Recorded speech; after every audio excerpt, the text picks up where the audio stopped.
So, this is my third trip out on a bike.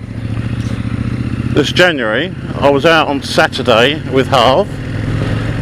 Done 77 miles, had a little pootle around Malden and Braintree. Very pleasant. Sorry guys. And I thought, oh, you know what, weather looks okay next week. I'm going to start using it for work. So here we are. It's colder than I thought it was going to be, got to be honest. And another reason for me talking today is that my camera seems to be playing up a little bit. So this is a test, really. I'm going to talk about a few things whilst we're on the way to work, mainly about the bike, got to be honest. I'm just trying to test the microphone because I went out on my Harley a few weeks back and it was the sound quality was horrendous. Now I'm not expecting miracles on a Harley because obviously it's a very loud bike, but it was very distorted and too much wind noise, so which suggests to me that the mic's on its way out because it was fully connected. So what am I going to talk about? Well, the bike really. It's now done 2,887 miles. The actual bike is performing great. It's a great little machine. I'm pleased with it. It's got the proper turn of speed I like. It handles well. It stops well, etc., etc. So all the basics are there, and that's quite brilliant. However, you knew there was going to be a however or a but. There's some things I really don't like about the bike. We don't have a hazard switch. Alright, that's a bit unusual. So why would we use a hazard switch? Well, number one, just to tell people that I've broken down on the side of the road. That's the number one thing for having a hazard switch, is riders using hazard lights as their filtering.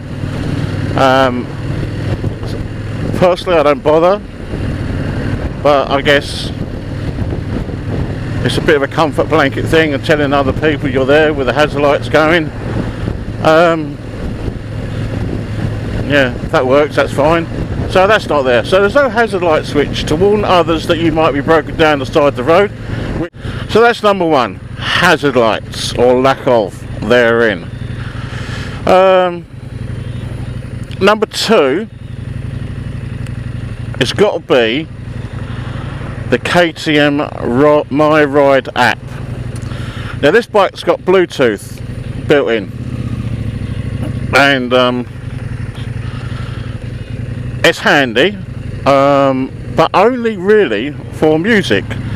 So I've got a standard Sena headset on my helmet. From that I can stream music, directions, take calls if I want to. I really do, because taking a call on a motorcycle at 70 miles an hour only works one way, doesn't it? You can hear people but they can't hear you. So anyway, the bike come with it, so I thought, oh well, why not, I'll give it a go. And I downloaded the My Ride app, put the VIN number in, all matched up. There's a fee to pay, which I paid, so not a lot, about £7, so that's fine. But I thought, really, what is the point of it? Because basically, and I don't know if you can see this here, I'm going to change the things, right? So if you look at my dash, you go to the KTM My Ride and audio, and that's it. So I can see what's playing on my headset. In this case it's The Change of Man by Paul Weller. I can skip a track, I can go back a track, I can turn it up or down, and I can stop and play. Basic stuff. Everything that my headset on my helmet also does, but it just saves me from fiddling around with a unit as I'm riding. So what's the big deal, you say? Well, the big deal is that if you switch on the Bluetooth on this bike, as mine's set to come on when the bike is started, so there is a so it's on automatically. It comes up KTM My Ride, So if I look on my phone, it's linked to KTM Ride, which isn't helping me because I need my headset connected to it. So that's not a problem. I'll switch it over, and then I've got my headset showing on connected to my music, which is fine. So it starts up KTM Ride. You switch it over to your headset because the KTM Ride is dominating. It thinks you're talking to the bike and you're not. But then 10 minutes into your ride, it'll decide, nah, I'm going to switch over again. So a really annoying trait. The Bluetooth on this bike, it's useful for things like this when it's going, but pointless when you want to speak to anyone. So it's really frustrating. So that's number 2. The Bluetooth on the KTM is a bit rubbish. Wow, look at this, horrendous.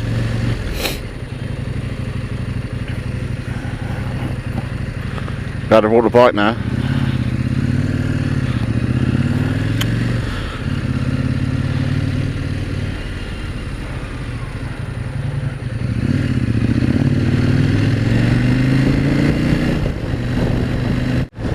So this is normally a very clear run.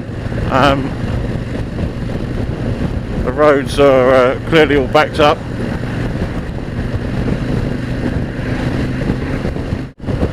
Sorry fellas, it's beautiful owning a motorbike I suppose, but that'd do all that.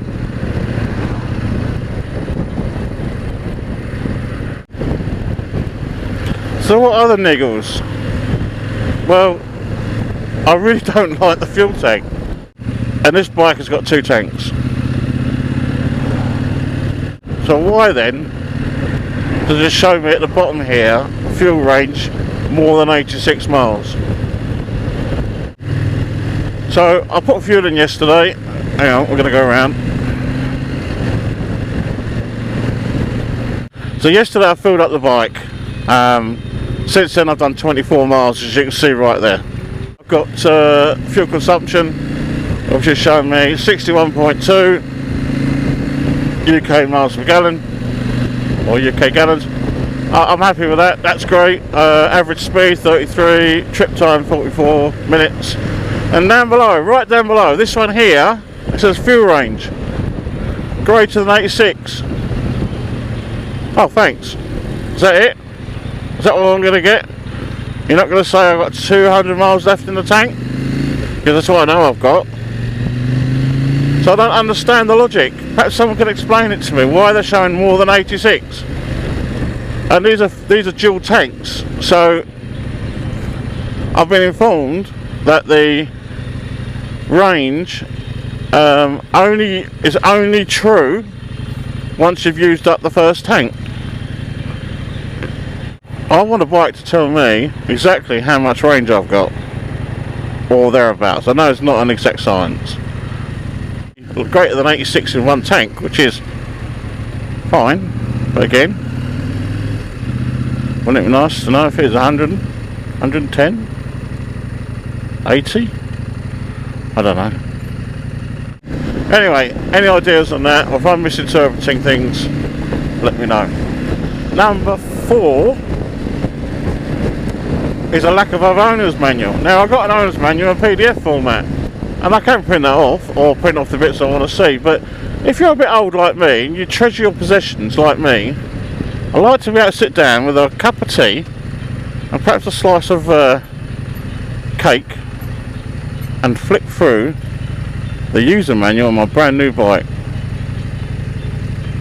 Because let's be honest, you like to treasure those things. But no, they don't supply that new. That's an additional cost. And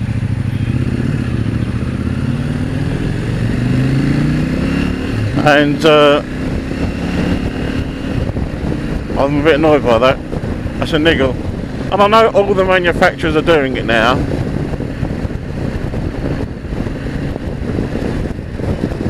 But it would be nice to get an option. Especially when you buy the bike.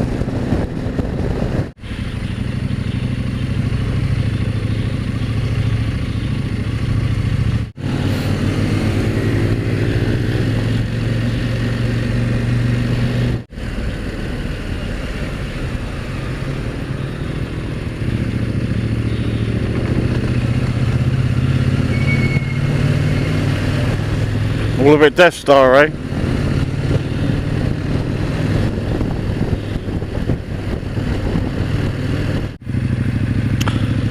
So number 5 in my hit list for KTM is this screen. I know it's well documented, I've put it all over my socials, but this screen, it's not so bad at the moment, but this screen will mist up and encroaches upon the visibility of the dials. Now KTM have agreed to change this under warranty. The bike's I bought it last March, so it's not that old. They've agreed, well I just can't get the parts, so it's just insane. Now when I bought this bike I was contemplating buying a used GS. Now that GS was a little bit older than this. It was, I mean this is new, but I was new. The GS was already 3 years old and it's $2,000 dearer, but it had everything, you know, everything I needed. And the only reason I didn't go for it is because it's probably had too much, probably had everything, you know, it's a lot of maintenance to keep on top of. 1200cc, I wasn't that bothered about the size of the bike. That's all an extra cost in my opinion. And I did like the KTM when I rode it, so it won me over on the ride. Technology though, I think it's a bit behind the big Germans and the big Japs. It's unfortunate that this TFT screen issue that's well documented online and plenty of disgruntled customers, it's not a new problem, it's been going on for several years, so it's something that they really should have got to grips with. Had I known, I probably would not have bothered with KTM, despite the awesome ride that the bike is. And that's what I want to keep reiterating, is the bike itself. It's a fantastic handling bike, goes like stink, it holds the road really well, manoeuvrable, not too heavy, another reason why I didn't want the GS. So yeah, I mean the bike wins overall because of its awesome ride, but technology, right, they're a bit behind. And I've seen various videos online of KTM catastrophes, you know, problems, inherent problems on reasonably new bikes that just can't seem to get fixed by KTM dealers or agents. Would I have another one? Well, probably not. Sad, because I really like the bike. So they're my top 5 things really. So yeah, obviously the Bluetooth's not a game changer, it's a niggle. The fuel tank's not a game changer, it's a niggle. I think the misting screen thing is quite serious. I think it's you know, there are some safety issues, safety implications should it get worse. I see now it's just starting to steam up. I don't know how long that'll be. I took the bike out for a ride on Saturday and I was out for about 4 hours and the fisting was pretty bad. I didn't take a video of it unfortunately because my camera packed up. But yeah, not great for KTM that. And when you're paying, I mean this bike, you know, grand scheme of things, it's expensive for me, but when you're paying £12,500, £13,000 for a bike with all the extras, or with some extras, I expect it to work properly. Sadly, there's just a few too many niggles that need ironing out. What's that kind of driving about?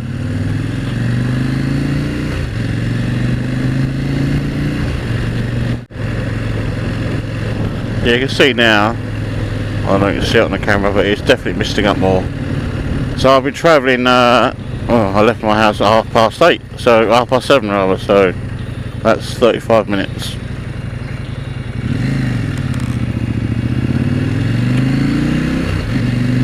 This isn't just this time of year, it was happening in the summer and the spring, so yeah. they've got a design fault that they're not owning up to, or they are owning up to, they just can't get the parts. Rubbish.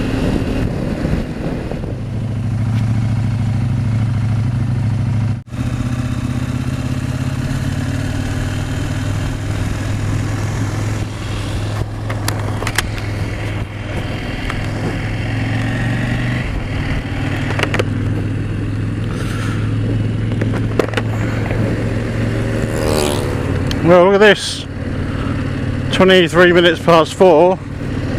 The sun's still out.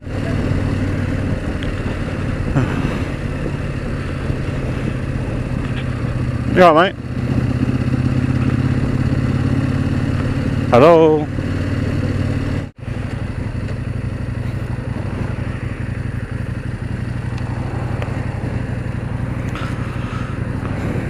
This bloody KTM Bluetooth's a nightmare. See that? Phone call.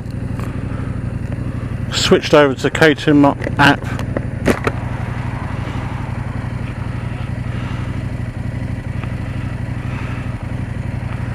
Just a joke. Who was that? Ben.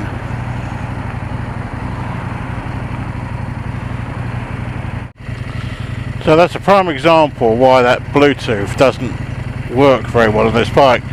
So my headset is connected to my phone. My phone is connected to the KTM Rider app, and the Rider app is the all-encompassing Bluetooth master. So when I switch the bike on, the KTM Rider app comes on, my phone connects to it, and therefore so does my headset. But when I get a call, it defers to the KTM Rider app, and then I can't hear anything because it disconnects from my headset. So I end up having to make a phone call from the headset, having been disconnected from the KTM Rider app. It's a faff. It really is a faff. Perhaps I'm doing something wrong, and I would like to be enlightened. But from what I can remember, and I might have to have another look at it, but from what I can remember, I could either pair the center headset or the phone. And if I paired the phone, I could stream music. If I paired the headset, I couldn't. Anyway, I'm going to have to look at it further, because this just isn't good enough, is it? So now I've got all this bloody faff, dekitting, going back in the office.